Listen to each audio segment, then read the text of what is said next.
Welcome to a place of positivity, community, and fun where anything can happen. It's Tea Telly. And now, here's Maria. Hey, everybody. Thank you so much for being with me tonight. I see people in the room ready to go. Thank you so much. Yes, anything can happen, especially with the awesome guests I have tonight. I have introduced you guys to them before, and I know some of you have caught their show before, and I wanted to give you all a chance to meet these wonderful people because they're just too dang awesome, and I have to share them. Sorry, I'm trying to multitask here. 1 second, because I'm trying to get something up and going here. What happened to it? So who's here? Let me see. Hey, Alicia, thank you so much for being here. I appreciate it. TJ, thank you so much for taking your time to be here with us. A wonderful author, TJ, and Dr. O. Thank you so much. We were just talking about your wonderful artwork backstage and the awesome work that you do with that. So thank you so much.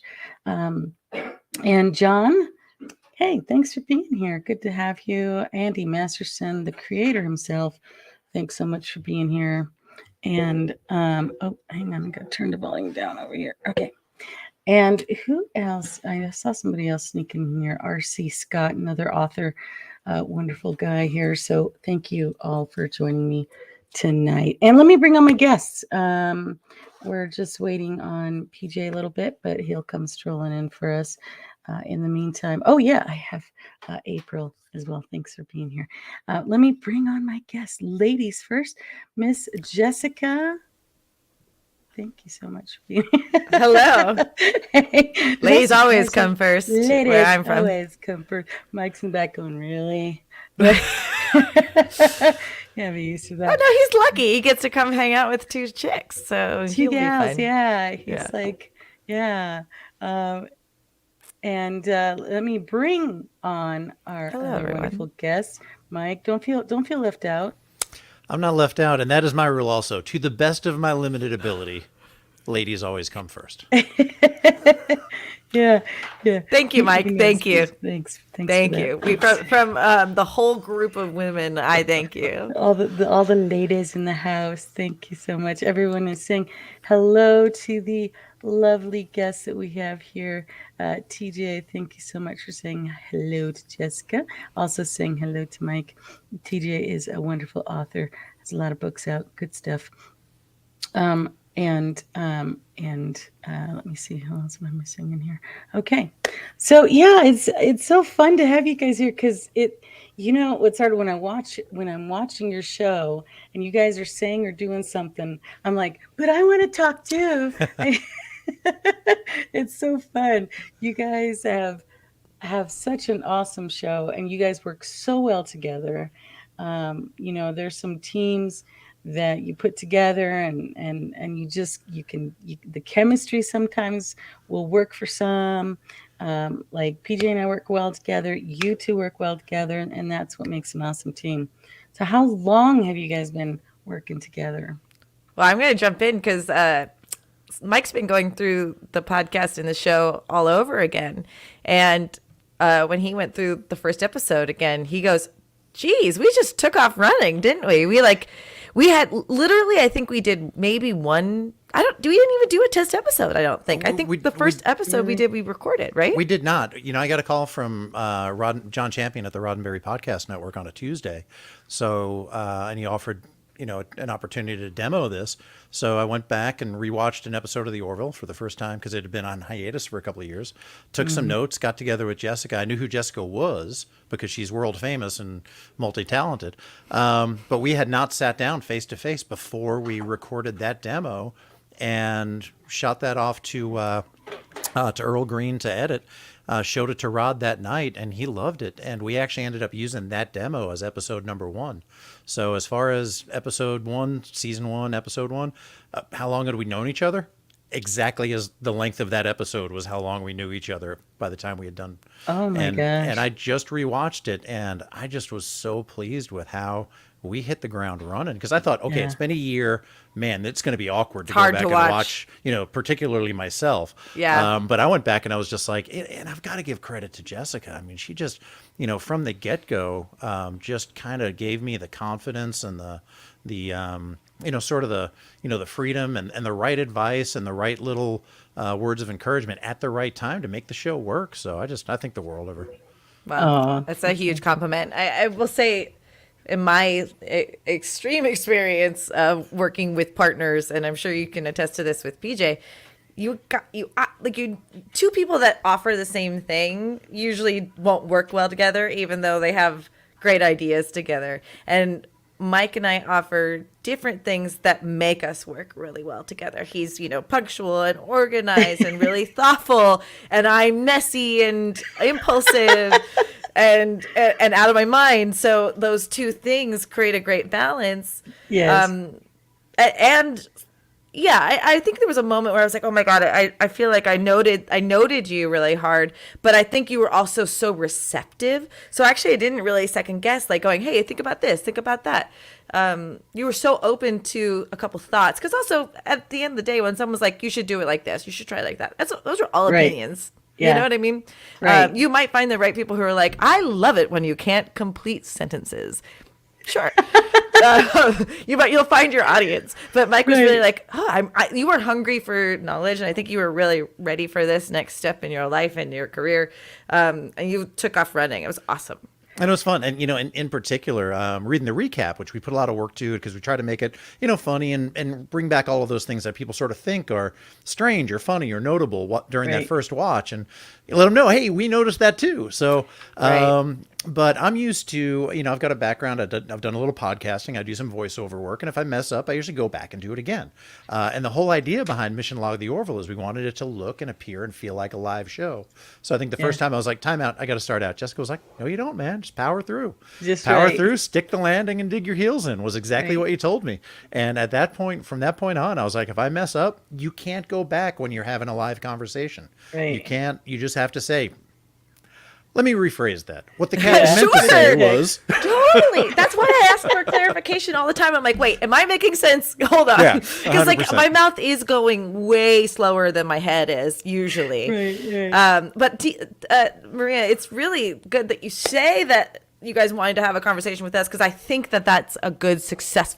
I mean, listening to one of the first things you say about your show is community is such an important aspect, and you really want people to feel like that they can agree or happily disagree with you. You kind of Yeah. you're basically curating a bunch of people that want to watch and feel comfy with you. Yeah, you do. Speaking of, PJ has just entered the house. I know. Hey guys, good to finally connect with you. Sorry I'm late. Yes. it's okay. Great to be here. We were just I talking about had some partnership. Wi-Fi issues. I apologize. Yeah, I thought you might have. Oh, we were just talking about how well when the chemistry of partnership works in a team, and Jessica was just saying how she's the other side. Well, she's me, and he's you. Because, I love that. yeah. So he kind of grounds me and saying, "Yeah, Maria, I'll get a message in the backstage, Maria. Just I'm like, okay." So he keeps me grounded. Let me just take this chance to congratulate you guys on a great season of review of the Orville. Yeah. You guys had very insightful content. Yeah. It's really appreciated. Well, thank you. I think I can speak for myself and Mike, where like when you were probably the first group to like go, hey, these guys are doing something. And that was so validating. And we're not talking to avoid. We at times are as creators, but it was really helpful to see such a strong, I didn't know what kind of community existed in the Orville because I was brand new to it. So it was really awesome, to know that there were cool people like yourselves, and we felt really supported by you guys. So thank you for that. 100%. When we started to share things on Twitter and other social media, and Maria immediately reached out, followed, shared. Same thing with Orville Nation, followed, shared. We got people in our live chat right away. We ended up tagging you and everything.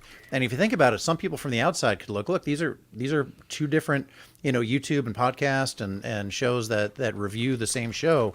Would there be some competition there? And we've got nothing but support from this group, from Talking the Orville, from Maria, from people like Elise Hargreaves and what they're doing with Phoenix Development. It has been an amazing fandom and an amazing community. And we want to thank you because we did fully leverage the support you were giving us to get our show out there and try to get some more eyeballs on it. That's okay. That's what we wanted. And we're together, guys. Yeah, no, 100%. I think that's explicitly clear with if this show wasn't going to continue to season 4, I really think we would have known by now. And I really think the nice love for it is what's keeping the conversation alive. What did you guys did you guys hear about that rumor that there was a meeting this past week? I know Rachel McFarlane at Rhode Island Comic Con made a comment that there was going to be a meeting, and Seth put out sort of a very kind of cryptic tweet that, hey, things are happening, just keep supporting us and be patient. So I think between those things and the fact that Ted is starting to wrap production is kind of a good time to move on to the next thing. So all a good way for me to say I don't know, but I do think that there's some things starting to bubble up that are getting me more excited than I've been in, say the last month. Yeah. Oh, go ahead, Maria. I'm sorry. No, go ahead. Well, what little I assume will happen is that it will probably be greenlit for another season eventually, if not sooner than later. But my guess is that they will not get the same budget. I don't know that whatever they got to make the amazing season 3 will happen at the same level. It's just I don't think it's sustainable based on how many people watched it. But in my opinion, I think that that's a good thing, because now that they've gotten so much story and they've gotten us so much invested in the characters, we can start following more of a Star Trek procedural model where they're like just jumping, like where we can get a little bit more of that, like that novella, or just go, hey, we're going to this planet that we never visited before. Let's see what's going on here. As opposed to, all right, here's another barn burner about whether Kelly and Ed are going to live this episode, So I think if they do have to revamp, it's actually going to be a good thing. And that's probably the circumstance under which we see the show return. I agree with you that I think it's really just a matter of budget and what they're going to get. Like it's because I think it's a given that it's renewable. You were going to say something, Mike? Sorry. Oh, I was just waiting my turn. But if I may, when Nicholas Myers directed Star Trek II: The Wrath of Khan, he famously said, "Constraint encourages creativity." And I think that's the kind of thing that if there is budgetary constraints, then they might dig more into those character moments, more into the people and the relationships that we love on this show, and be able to do more with less. Mm-hmm. Yeah. There is it's we don't really know, but I think it's pretty evident that that Seth put in a certain amount of money of his own to make season 3 happen. I wonder if he wants to keep doing that if he doesn't get what he needs from. I mean, he could just try and buy a popular social media company and then use tax dollars to subsidy what he can't afford after he's pissed off board members. So I'm sure he'll be able to find money somehow. But in all seriousness, I think at a certain point, like I know that I've put money into things that I've believed. Over the pandemic, I was fortunate enough to have just like enough seed money to make an improv show happen. And I wanted to do that. I can't do it again. And I'm sure he'll have like financial advisors going, I think they wanted a bigger audience than they probably got, which is why it's not a clear green light. And if you're an investor, he's got to be one of the most successful people in Hollywood. Yeah. Considering that he acts in it and he writes in it and he creates and he's got 20 years of a comedy show under, cartoons. So it's not like we're hurting for money, but is it a smart financial investment past what Disney, let's just say, can offer, or Hulu? So I'm sure the first conversation that they're having is, all right, Seth, what more are you going to put up? Well, they could do 3 seasons and then an animated series and then a film and then 3 more films and then the next gen. Or is that maybe that's been done before? I don't know. Sounds really original. Yeah, and in the animated series, they travel back in time and pick up Peter Griffin, right? Right. It's a really good idea. I had this thought, and I know that I wonder if the communities. I think it's challenging also because we're not in a totally post-COVID world for most people that are still, still the most weak, or not the most weak, but the most likely to be infected and be affected. But I wondered if, similar to how Star Trek and Gene Roddenberry learned that there was a world for Star Trek to continue, was through conventions. There's two things that happen: conventions and slash fiction. I don't think we have enough slash fiction, and I wonder if there's a world where someone like yourself, PJ, or something, it would, if we created an Orville convention. And I just wanted to clarify why I said there are multiple people that are successful in Hollywood, whether he's a man or a female. So I just wanted to not put it in only men can be successful in Hollywood. By the way, not a lot of people know this, but we were going to have a convention, and COVID canceled it. Wow. We were going to have an event in Atlantic City, in New Jersey, and I'm there. We were already planning everything, and it just became impossible because of COVID. But I think that I mean, listen, if all of us Orville influencers get together and anything's possible. I think you're exactly right, and it's also we're not trying to do a 5-day convention. Do a 1-day convention. Yeah. Do a thing or two, and see how many vendors would show up. You get people like my friend Scott who sells soaps. People will show up, and it really is just like a meetup at the end of the day. So I'm down to help out and make a couple $100. I was not doing it for free, to be real, but that's so cool, PJ, that you guys were on that same wavelength. I think it's those kind of grassroots things that Disney really looks at, and this is the other thing I'm sure you've all talked about before, but a friend of mine, Hector Navarro, really changed my mind about this, because I'm doing a podcast with my boyfriend about the Rings of Power series, because he's a huge Lord of the Rings fan, and now I'm this famous TV podcaster, so might as well. But my friend Hector said they're not looking at the success of that TV show. They're looking at, as Amazon, as to whether people are buying Lord of the Rings, watching the old Lord of the Rings. Are you making podcasts? Are you tweeting about it? It isn't about just the TV show. So even with Disney, which to be fair too, also they don't have a lot of merchandise, but they're looking at the other things, like how many people are signing up for Disney Plus, etc.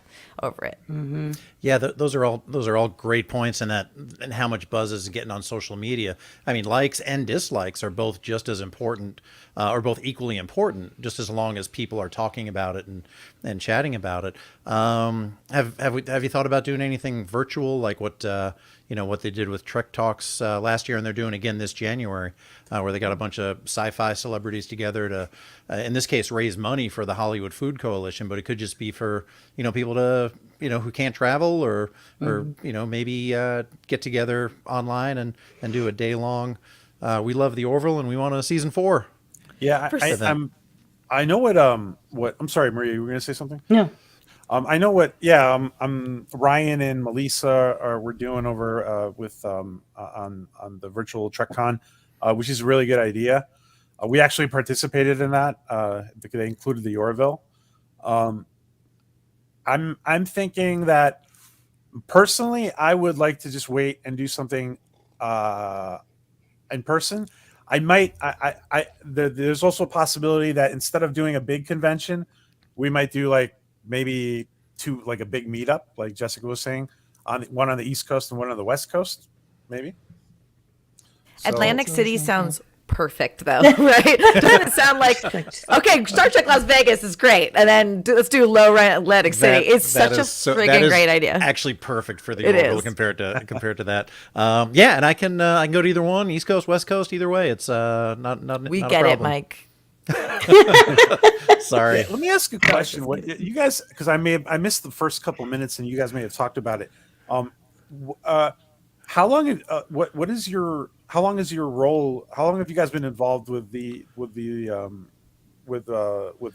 Group? Is it recent? Go ahead, or Jess, is it- because she No, started. please. I've done so much talking, Mike. Okay. I actually started off as just a patron. The Mission Log Patreon, got involved there. Logged in with the guys with Norman C. Lau and John Champion on Thursday nights where we talk about that week's episode. Was a guest on several I like John. episodes. I like John. Yeah, he's great. Think the world of him. Was a guest on several podcasts on Trek FM, as well as what is now the BQN, the Borg Queen Network, which does sci-fi Star Trek podcasts as well. Between chatting with John and listening to some stuff I did on those other shows, he asked me to get involved in Mission Log The Orville. That, other than some voiceover work that I do in training videos and some aviation-related podcasts, that was it. But that was my first official role with the Roddenberry Podcast Network. So John, you said John asked you to Correct. get involved? Yeah. So you mostly heard and not seen before? Kind of like when you say podcast, you mean was it more like a radio type? Yes, it was aviationtutorials.com. Has a website, and they have this podcast. We're contracted to do it to draw traffic to their website, so it wasn't even on Apple Podcasts or anything like that. And other than that, just voiceover work on training videos in the aviation world as well. So yes, heard, but not seen. That's always fun. What about you, Jess? So yeah, I met. This is thinking about how conventions have an impact, and the way you can trace a line from like your life to how you ended up here. One improv show that I did, which was a Star Trek improvised generation show, the Next Generation improvised, essentially, led me to meet Larry Nemeczek, who then introduced me to John Champion, who then had me do voiceover for Roddenberry. So I do all like Roddenberry Entertainment or whatever. This was 2 years before the pandemic, and John is one of those people who I call him a conduit. He's really good at going, you're good at this, Mike. Jessica, you're good at this. You two are going to work together. As opposed to like being covered. He does so much at Roddenberry, and no one doesn't know it, but he also does. He carries it with like a lot of grace, but he's not covetous of opportunities. He definitely keeps in mind people's strengths and tries to get them opportunities where they are. So I think Norman, unfortunately, not being able to attend Star Trek Las Vegas last year, not this year, but the previous year, made John rack his brain like, oh, who would be a good substitute? And of course it was me, because I'm so funny. Such a good substitute. Well, the best part is like, for as much as I love the Star Trek community, I've watched all of TOS and like nothing else.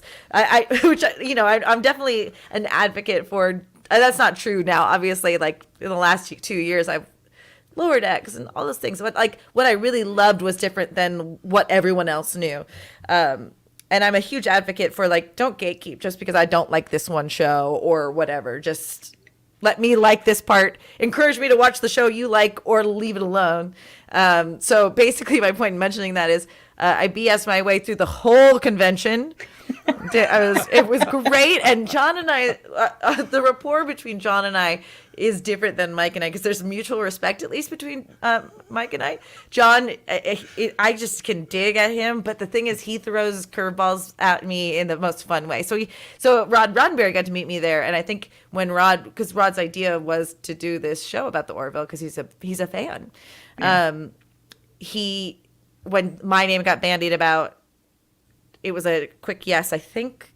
And then Mike is the great balance to my chaos, I think. Yeah, and that's a great point, Jessica. This came straight from Rod Roddenberry. For a decade, they wanted to expand the Mission Log format to other shows, because that format of, recap, light observations, headier discussions, and then, does the episode stand up or stand up to the test of time?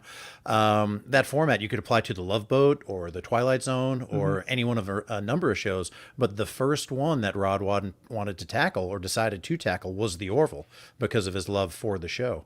And he made that clear to us, from the beginning. He said, but, I don't want you to one, I don't want you to just agree with each other just for the sake of agreeing with each other. And I don't want you to disagree with each other just for the face of manufacturing a drama. Like, I want you to both be brutally honest. And he's complimented both of us on that. But he said, we want to dig into the show, good, bad, and ugly. Is the humor good? Is the humor unnecessary? Is the science fiction good? Is the science fiction very derivative? And, we did talk about, all of those things. And he has been nothing but supportive, for us and what we do. And, every once in a while he'll come in with a little bit of feedback, mostly for Jessica, telling her how great she is. And then he'll say something like, and Mike, you were there too. You're okay. And it's really been a great experience. So, but yeah, my time with Roddenberry just started with this show, and Jess goes back maybe a year before that. But she does so much more. She does, the intro and the outro for all of the Roddenberry podcast network. At least the Star Trek shows.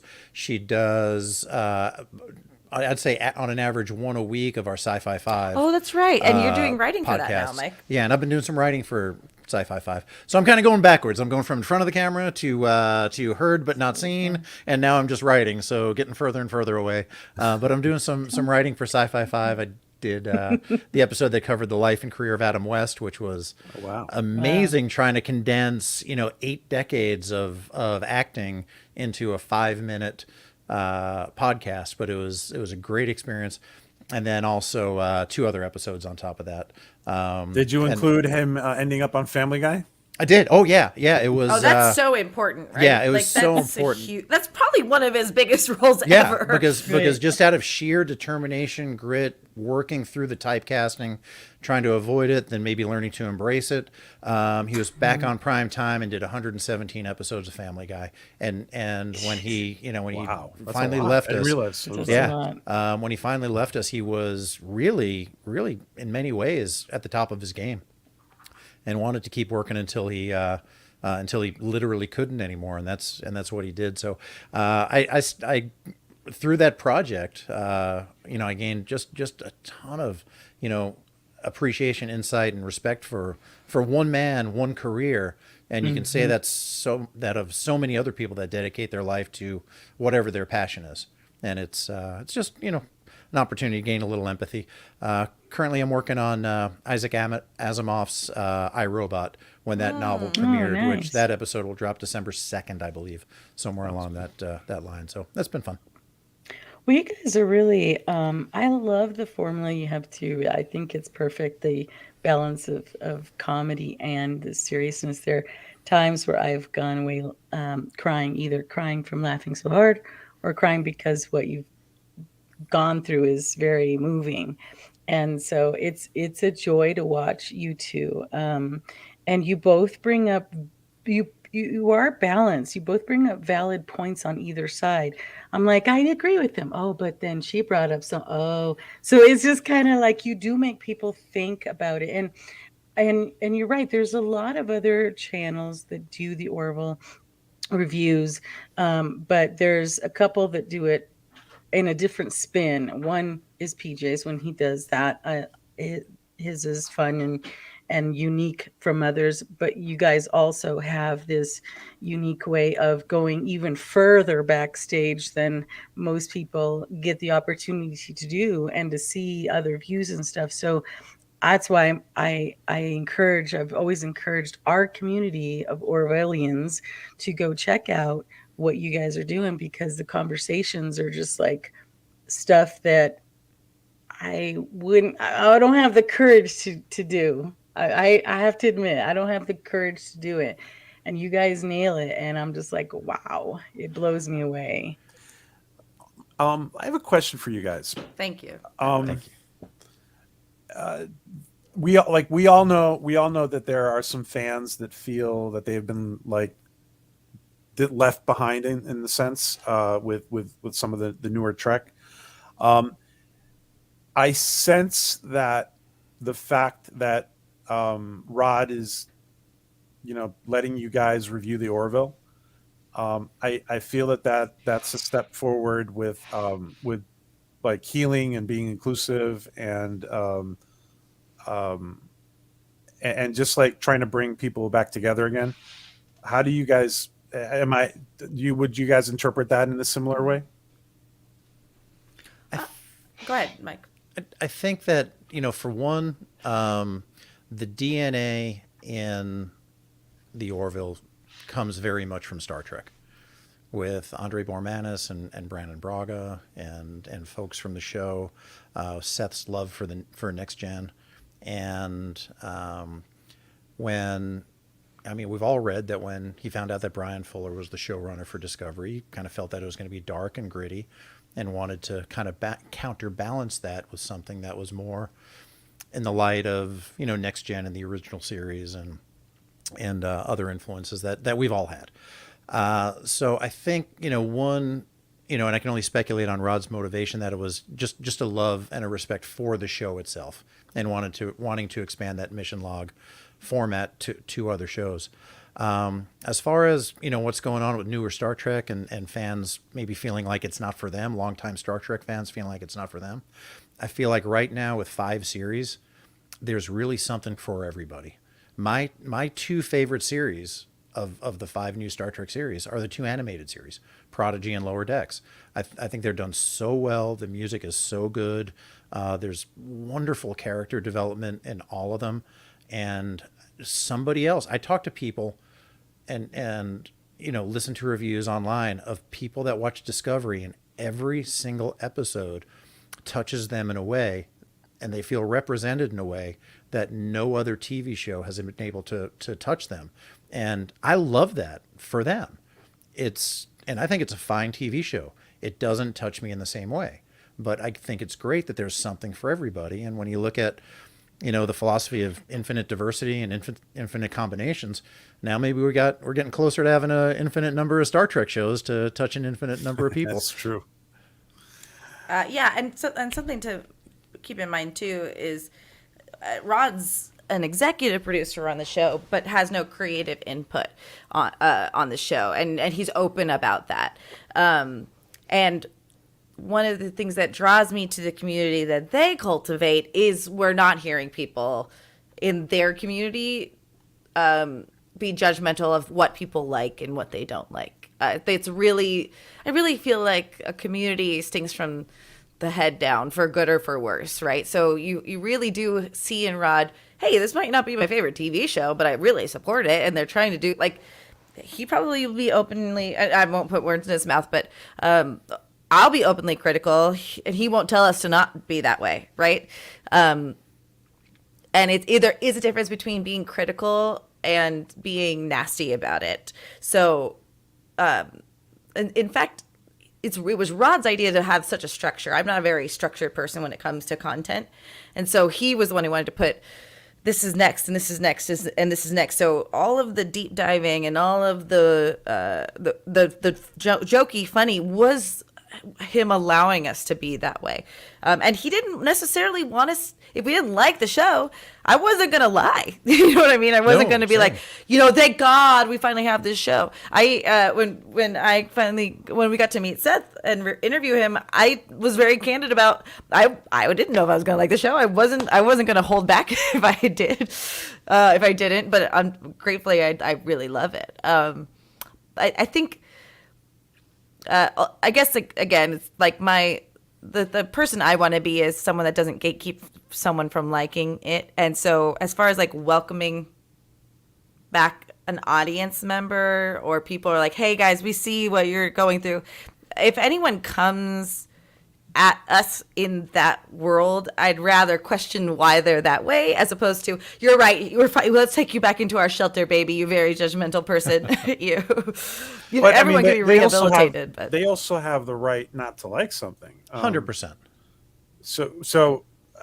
Well, for example, we've been hopefully we'll be able to talk to Terry Metalis very soon on our channel. But the contact that I've had with him, and I don't want to put words in his mouth. I have a sense that that his intention is to do some healing for the fandom. And I listen. I do agree. I do agree there is something for everyone. So absolutely. I do feel that there are some people who felt very frustrated for and just because there's been so many years of certain type of product, and they weren't seeing some of that. I think it's just a reality. I'm not judging it one way or the other, but I agree with you guys that that there's room for everybody in there. So Yeah, and we get to see that, Jessica. You mentioned the community that's kind of been cultivated through Mission Log, and I see the same things in Orville Nation. And Maria, I meant to mention it as soon as we got, except you hit the show running. I love your intro. I love the slogan. I love the title card. It makes me happy. It makes me laugh, and then it makes me feel glad to be included all in that intro. Oh, thank you. And I feel like we have that same kind of community and among the Mission Log, patrons and the Mission Log Discord community, which as an alternative to social media, which is in the state that it's in, across many, many platforms. This is just kind of a way to cut sort of a very narrow slice of folks. And we, have been doing a Wednesday night rewatch of each episode of the Orville. We just covered the episode Krill. Next week we'll do Majority Rule on Wednesday nights. And we get folks that watch the show, listen to the podcast. We get a chance to talk to it again. And hopefully we're just kind of, keeping things alive for season 4 announcement. But when you have that community that supports each other, it's awesome. And that's what I love about this Orville fandom is it does remind me of what the Star Trek fandom must have been like before it got fractured. And it was fractured, I think, way back, like even when Next Gen premiered. And there were folks complaining about if it's not Kirk and it's not Spock. There's always been people complaining. You're absolutely right. Yeah. And it's not right for me. And so this is the Orville community. This is the Star Trek community kind of before it got fractured. And whether it's Orville Nation or Talking the Orville or any of the other shows, or Seth or Tom Costantino and those guys helping out our show and being friends to all of us, it's just an amazing thing to be part of. It is. Should we ask them, Maria, what is their favorite Orville show? Jessica, what is from season 3? Which one's your favorite? I know that sucks. I hate that question.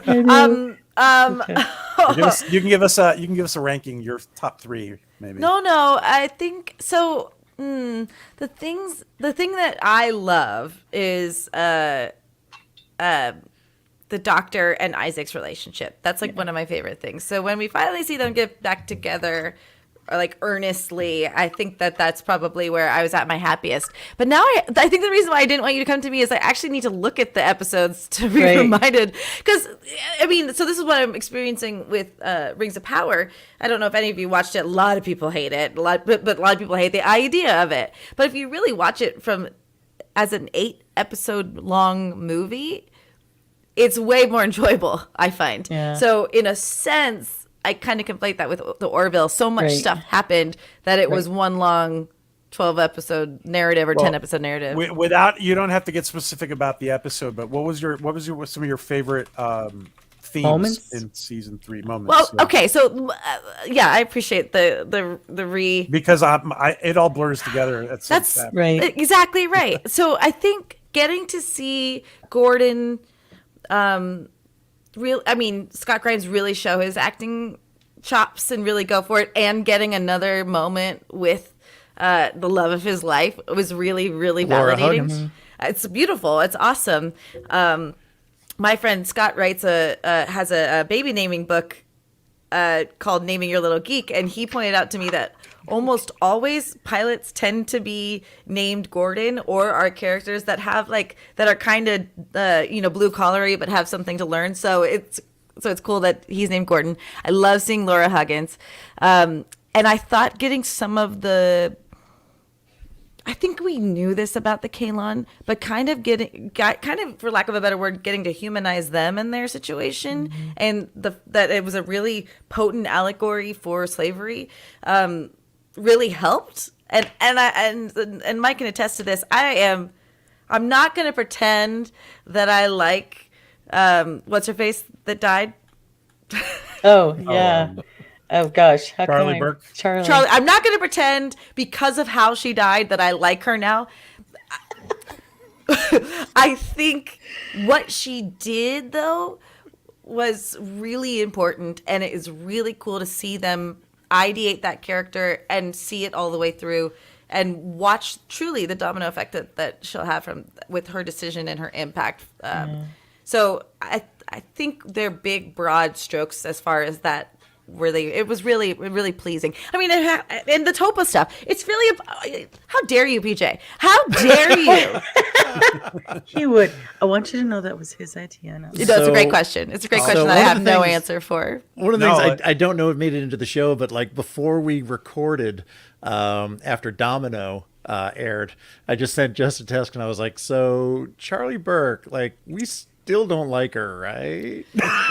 She sucks. She sucks. She died a racist. She lived a racist, but she made a moral choice that was appropriate. So, like, I think that's kind of cool, though, because what do we love about this show that I think they do even better than Star Trek? And again, I'm not a fan of comparing the two, but they wade around in the gray water really, really well. They don't always get to make the validating choice. They're never vindicated always. You always see Ed Mercer especially go, God, I wish this worked out a little bit different. You know? If I can add just one thing to what you said about the gray, I feel that when you take a really good close look at everything, I feel that whenever Seth presents an argument or a topic, or even especially a very hot topic, I think it's very even-handed, and he's really not. He's letting the viewer make a decision. You were going to say something, Mike? Yeah, no, I was just gonna just right on to what you were saying. I think the formula for the show, and it's very much baked into the formula, was two sides of an argument are presented, and then about halfway through the show, the two key players, whether it's Ed and Kelly, or Kelly and Dr. Finn, or Gordon and Ed, they sit down and they talk about it, and they say, but this is what's going on one side, and here's what's happening on the other side, and they just give us an opportunity to think in a non-threatening way, right? Because it's not us. Right, it's the Kalon, or it's the Mocklin, or it's Derulio. It's not us, right? It's them, but it puts us in this situation where we can think about these situations and hopefully learn a little something about how to apply that to our lives and be better people. But you're right, it is very handed and it's not very preachy, and I think that's the genius of it. And that's what got me about some of the people that came back with, "Oh, I hate this because it's like, but it wasn't one-sided. Did you only hear one side of it? And you have to actually be paying attention to realize that both sides were presented in any situation, whether it was about, end of life, whether it was about sex changing, whether it was about whatever the case was, there was always two sides. But it was helpful in that they were clear on each side why they felt the way they did. That's what really nailed it for me, was that you had to think, well, I could see why they felt the way they did. And even if you didn't change your mind, at least you can come to an understanding where Seth's whole thing is coexistence, that regardless of your differences, you can still coexist. I literally just had a conversation with somebody in South Carolina where they're like, "Oh, your friend moved here, but she's still voting blue." And I'm like, "That's okay. And it's okay. I'm not going to hate you because you vote red." Right. What's missing right now is the middle ground where we probably agree on a lot of things. And the internet really does polarize everything in a lot of ways, especially people's opinions, right? So the people that are really loud about, "I don't like Trek," those are maybe the same two people you're going to run into at a convention. But 75% of us are going to let somebody go on with their day and be happy. Right. So it's, me and this guy are not going to go to blows in this moment. And I literally got him to go, "Oh, interesting." It's amazing. When during the countdown to Gene Roddenberry's 100th birthday, when you were out in Las Vegas, there was the Quoting Gene Roddenberry podcast, and they just took 100 quotes and kind of broke them down. And one of them was, "When we evolve as a species, one of the loveliest things you're ever going to hear anybody else say is, 'I disagree with you.' And one of the loveliest answers is going to be, 'That's great. Now let's sit down and talk about it and tell me why.'" Well, but now this is the part where we get like it gets convoluted. Are you having problems with? Are you having outdated thoughts? Or is it a Right. racism issue? Is there Right. misogyny? Are you closed-minded? And that's so hard to combat that, which is why they say Yes. meet people where they are. Which is why if I'm going to meet somebody who like I don't agree with, and it's fundamental on those levels, I'm going to let them have their own realization later on in the middle of the night, and then if they want to have a conversation later, I'll be available for that. Yes. Like Yeah, maybe and- somebody that I'm not agreeing with right now. And Maria, when you said that if people do watch an episode of The Orville and they complain about it being preachy, that means I think that they're so entrenched in their side of the argument that all they hear is the counter argument. Exactly. And don't listen to it and don't self-examine their own preconceived and their own biases. So like we've said on the show, if you've got a problem with this one half of the argument that they presented, the best place to explore that is in the mirror. And when they can't give you an exact answer as to why they don't like it, you kind of, Well, to be fair, too, I am such an emotional person that I literally had to go to therapy to understand my emotions. So there were times where I was experiencing something I wasn't able to put it to words. But like you can scratch the surface about someone's argument. Like let's say with Rings of Power on our podcast, like you quickly scratch the surface and you find out that they're racist, and there's no arguing to be had with that person. So. Or they're using flowery words to hide behind that, and then that's when you back away and go, Yeah. yeah. Because you're Would never you going to agree- change their mind. Let me just, I don't mean to interrupt the conversation. We have a good flow, guys. I just want to say, Eric the Smoke, you guys know who he is, right? I don't know. Eric is the gentleman who is doing the Orville fan series, I do know that, yes. and their Puppet. Planetary Step. Yeah, so that's Yeah. Eric is the head of that Oh, group. that's the awesome. producer. Yeah, he's here, and I was going to say hi I've to him. seen that. Thank I've you. watched several of those, and I just saw just started following on social media as well. So Yeah. looking forward to more of that down the That's road. awesome. They're awesome. Thanks for that, PJ, because I was going to say hi, and sorry for those I haven't said hello to. The room's been filling up with lots of creators and talent, and lovely that you guys are all here to meet these two wonderful people. So, But as far as season 3 goes, I would have to, if I had a gun to my head and said best episode, Tale of Two Topas. Midnight Blue though, Domino. I mean, I loved the season finale. Was so good and so worth it. And anybody that complained about there not being enough humor in season 3 got all of it and more in that finale. Was so good. But Tale of Two Topas, when Toba walked up onto the bridge, sat down in the command chair, and said engage quantum drive. I'm getting emotional right now. Yeah. Thinking about it. I I mean, it was too. was so good. But you had, I feel like, to really enjoy that, you can't just watch about a girl in that episode because there's so many things that happened in so many other episodes, like Deflectors. There was a lot of Topa in that episode too.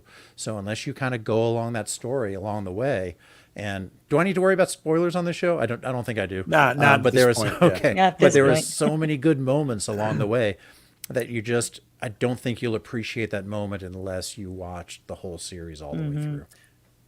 yeah. Did it throw you guys when Havina put so much weight on Topa on a child? I was I- offended. I was offended on. I thought it actually. Sorry, I cut you off from your finishing your thought. No, I was just going to say one more thing. I as a psychologist, I think it's very believable that can happen in real life. I've seen it happen. But go ahead, Jessica. Well, I guess that's just it. Is we see her as this? Like, I guess it's more in the column of gray, right? So we see Havina as this amazing beacon of hope for this society, and then we see her make a very, very bad choice. But again, a human choice, right, or an empathetic choice, or something that I think when nose to the grindstone, we might make a similar choice when you see that there's no other option. I think it brings up the question: the greater good for the one, or the I remember there's like a couple things that you can't return from. Havina can return from that, but like Talea can't return from murdering somebody. So I think Havina was redeemed, but it was angering that she used a young person's own struggle to highlight their own or for the benefit, but that's also always happened. Rosa Parks was not the first person or woman to sit in the front of the bus. She was the first person that Martin Luther King chose to highlight as the first person to sit in front of the bus because she was the more attractive of the two and the younger of the two. So learning how and when and what to use so that your activism and your voice can be heard is part of the strategy of that. But it was very upsetting. That's a really good point, Jess. I'm really good. You are really I need good. some water. I'll be right Okay, back. but, One second. So what I was going to say is that that we talk about this on Mission Log a lot is how important are your principles if you abandon them under for convenience. And right then Havina was trying to essentially fight a war, and during wars terrible decisions, terrible compromises have to get made. But I love the line. And one of the things I loved about season 3 was that I think some of the best moments were Ed Mercer moments, but there were very few of them because Seth did not put himself front and center in every episode. And to me, that's just a testament of the greatness of the show. But when he looked at Havina and said something like, when you confuse moral piety with military opportunism, you've lost. That's where you lose me. I mean, it was just such a great way to cut through the crux of the argument, which was, I'm trying to do a lot of things for the right reason, but I'm also willing to do this one thing that's very, very questionable as a means to that end. And is that ever worth it? Havina made the decision that it was. Thankfully, she was shown by Dolly Parton herself that it was not the way to go, and they changed their mind. So I felt like it was out of character when it happened, but then when you realize what this person is trying to accomplish, you could see how they could kind of go down that slippery slope of using this child to attain a military goal. But I did think it was out of character, and I definitely didn't like it. It was off-putting at first. And maybe that's why you're asking the question, PJ, because it was like, it's upsetting. She's doing it secretively.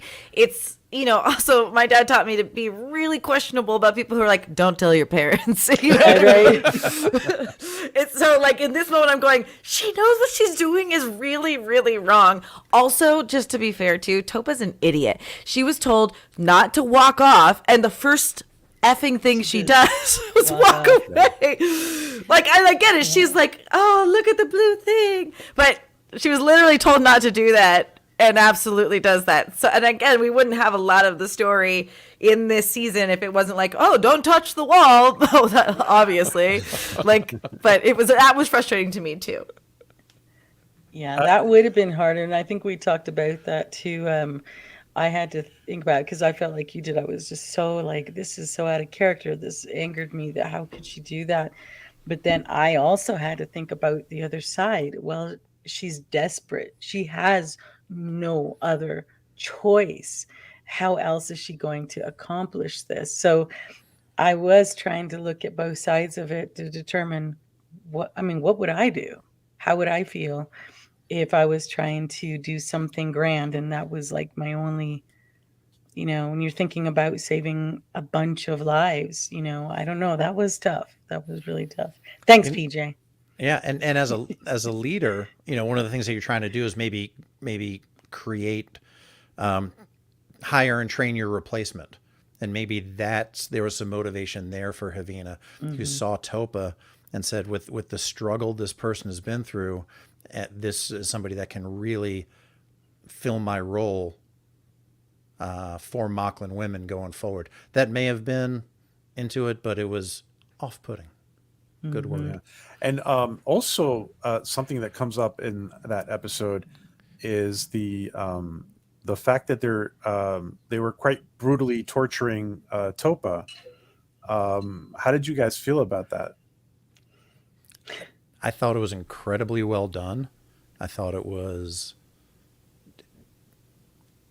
incredibly uncomfortable to watch. I thought that there was a tweet by the actor that played the Inquisitor that went. I think I actually read it in our coverage of that, where he said, stories need monsters, and monsters are horrible, but it's kind of part of the storytelling device. And I know I paraphrased that terribly, but it was very, I think, effective in bringing us emotionally into the story. And as a side note, I'm now in possession of the krill pain stick that was used in that, and you can even see that it's sort of bent just a little bit where Bortus drove it into the executioner's one good eye. Wow. So yeah, I have that. Is that for torturing Jessica when she Oh doesn't agree with you? no. No, that's So when I'm like this, you have no idea why. that's courtesy of Tom Costantino. Yeah. Oh, Something I want to add to that too is yes, it's like I know he's the worst. It's viscerally upsetting, right? But one of the things I think they did overall really well was listen to communities that they maybe tried to serve in the first place but didn't serve properly. So like Topa's first story was actually a confusing story about intersex and being conflated with misogyny and transgenderism, and it wasn't exactly clear, nor was it handled properly. But like there's other people in the transgender community that were grateful that at least they're trying to talk about it, but there was sometimes like there's more harm than there is good. And so I remember people going, oh my God, they hired a cis actor to play a transgender actor, which was confusing. I don't think they had mentioned that it was Topa, which, we live in a world where Scarlett Johansson can play almost any role, whether she should or not. So when it turns out that it's Topa, it makes a lot of sense as to why. And what they nailed it. They nailed telling the story about how hard it is for somebody to truly embrace themselves for a 20th century, 21st century world, right? It's unfortunate that she's an alien, but it's still a very important story for people to see themselves represented in. And the torture, I didn't think about this until right now, PJ. It's actually a very insightful question, but I think it's a way to show how dangerous it is to live as a transgender person in our world today.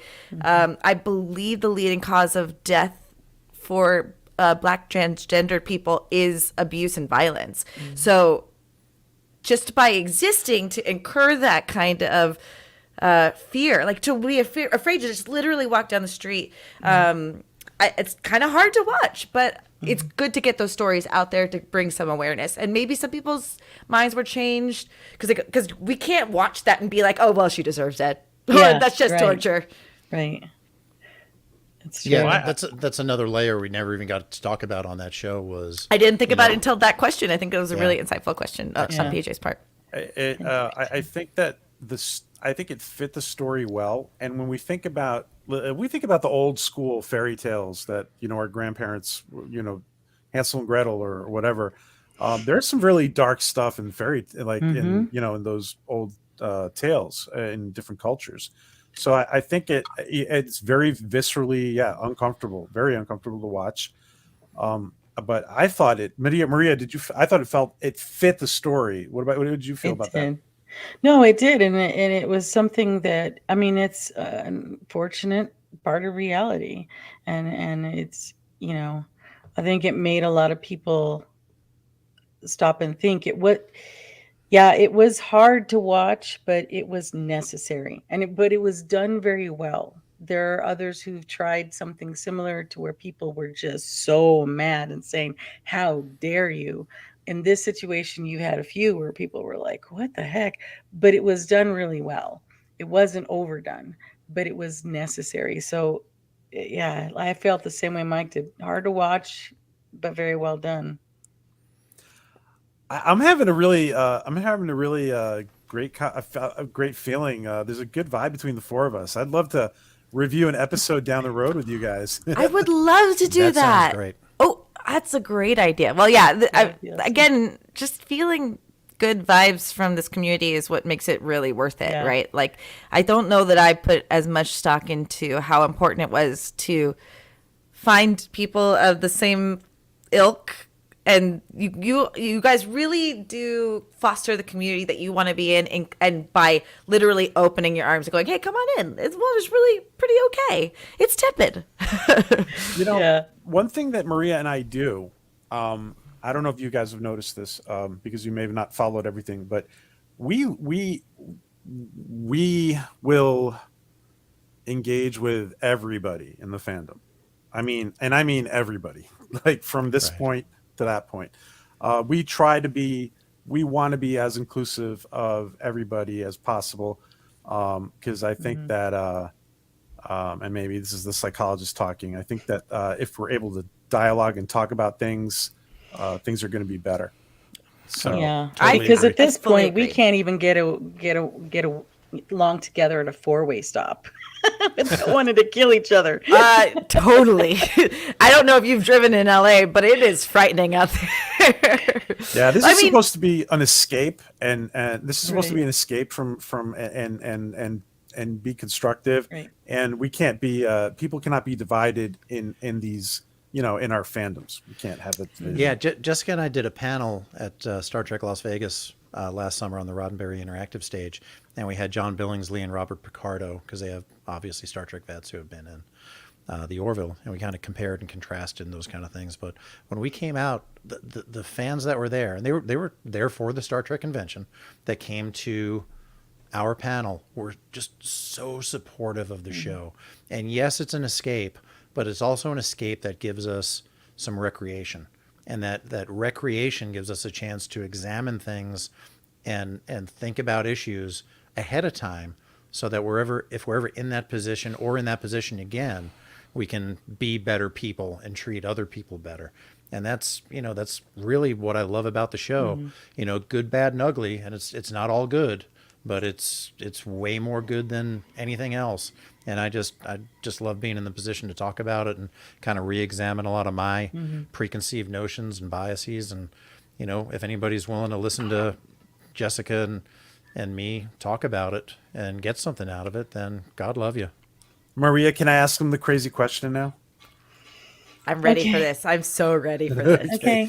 I know Maria said that she's the crazy one, but I don't think that that's true. Let's go. All right.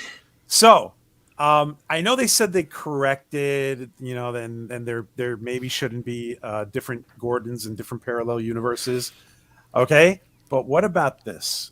Oh, Is it at all possible that one of those Gordons who's in the past, in the 21st century, living his life out? What if one of those Gordons ends up being in the TED series as Gordon Malloy, hiding out in the 21st century? it's actually a great idea. It Such a good It really idea. is, because I don't know if you listened to our coverage of this episode, but I was a big fan when we covered Twice in a Lifetime, that paradox of picking up Gordon before he sent the message created a split universe. Gordon, Laura, kids, pilot, dies at 90 years old, happy family, all that stuff. I'd love to think that Gordon got to exist, and it made the line, "This family is stronger than time," so important. And Prime Gordon got to go back and spend the rest of his life with his family, his found family.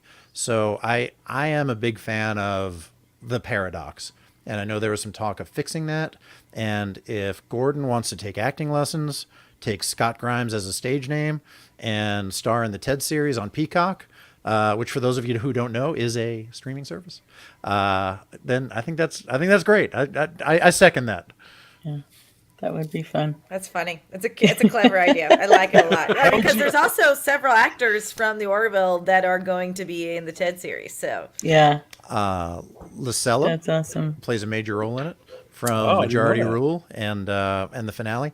And Scott Grimes, obviously, Tom Costantino's cutting on it and doing some production work too. So it's I think Seth, the way he described it to us, I think it was either during the interview or some other time, he kind of gets kind of started off with sort of a nucleus of people with Family Guy, and then kind of attracted more more talent, more people that he likes to work with, and then that just kind of became a big snowball that just kind of got bigger and bigger and bigger as time went on. And now those folks went from the Orville to Ted, and hopefully back to the Orville, and they'll get some more folks too. I love it. I'm excited about that.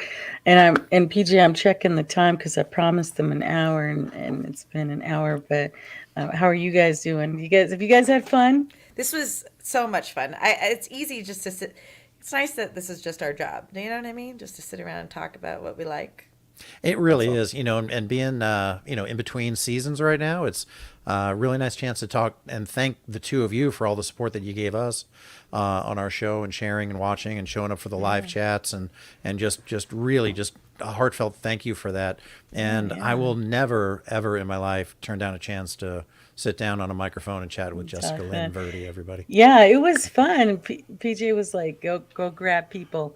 Or like, okay, Mike, Jessica will be right back. Guys, get over here. You got to listen to this. So we were excited about it. And that's why I was like, I got to have you guys on here so I can introduce you guys because you guys really are fabulous. Encourage me to be better and to do better. So thank you so much for everything and your support. You're wonderful the way you are. I'm wonderful the way I am. Mike's okay the way he is, and PJ's working on it. Okay, so I mean, I probably, if I wasn't an actor, I probably would have gone the psychologist route because, man, do I want to be right so bad. But learning how to accept myself where I am is such an important thing. So just give yourself that credit, Maria. Yeah. You deserve it. Well, thank you. I appreciate it. And I started out with the Orville. PJ found me, and when I say I grew, it's I think one of the first things I did was sit in an interview. PJ invited me to an interview with Jay Lee. And oh wow! First time I ever snorted, and I was so embarrassed. But you know what? He totally made me feel comfortable about it. It's a compliment. That means it's a huge compliment. Awesome. He was like, wait a minute, did you just snort? And I was like, oh my God, they're never going to ask me back again. But he wanted to make me laugh so I could keep doing it. So it made me feel fine. So now I don't think about it. These guys, if you saw in the chat, they were counting to see, they like to count to see how many times I do it. But I've grown with it. So the Orville's like been such a huge thing for me because I've met so many awesome people. You're right. This community is great. And if there's anything that PJ and I can do to help you guys, we are always happy to. Well, right back at you. Thank you. And we're looking forward to doing that, doing an episode breakdown at some point. Let's book it. And the convention? Are you kidding? We just figured out our whole 2023. I know. It's done. No kidding. PJ, do you have anything? No, just I'm glad we got to meet in person, right? This is the new version of in person. It's an honor to have you guys here. And we love I'm half the way through season 3. It was a little bit harder to catch your lives, but your live streams. But it's always a pleasure when I can catch you guys. And thank you so much for joining us. Thank you. Thank you for having us. It's an honor for us, too. Yeah, thank you so much. The chat was so active and fun, and they were all chit-chatting with you guys. I am certain they're going to be over there to see you when you present yourself. And hopefully you guys can get a live one sometime so I can go over there and chat away at you guys, too. Of course, you guys are pretty active. I like when you do show it, you're in there and we're talking still. It's fun. It's fun to do it, especially because it's already pre-recorded. It's nice. I think the Twitch streamer in me likes to have the live interaction like you guys do. I think your success is due to that too. So it was nice to at least be involved in that conversation. I think Mike's doing a really good job in recultivating that and keeping it alive. Which this is a good opportunity for me to remind Mike that I should probably finally buy the comics and we should probably talk about them finally. Let's do it. It'll be fun. Great. Library edition's coming out, but they're available digitally, and they're only, I think it's like $20 for all 4. Easy all peasy. 6. Yeah. Awesome. Well, we'll have another taco party later. And thank you so much. You guys in the chat, thank you. I'd love to go down, thank all of you, but I don't want to keep them too much longer. Thank you for being gracious guests and everybody in the chat. You guys are awesome. Thank you, PJ, for being with me. I couldn't have done this without you. You guys all be good to each other and to animals. Yes. Thank Okay. you. All right. Bye. Take care, guys. Thank you.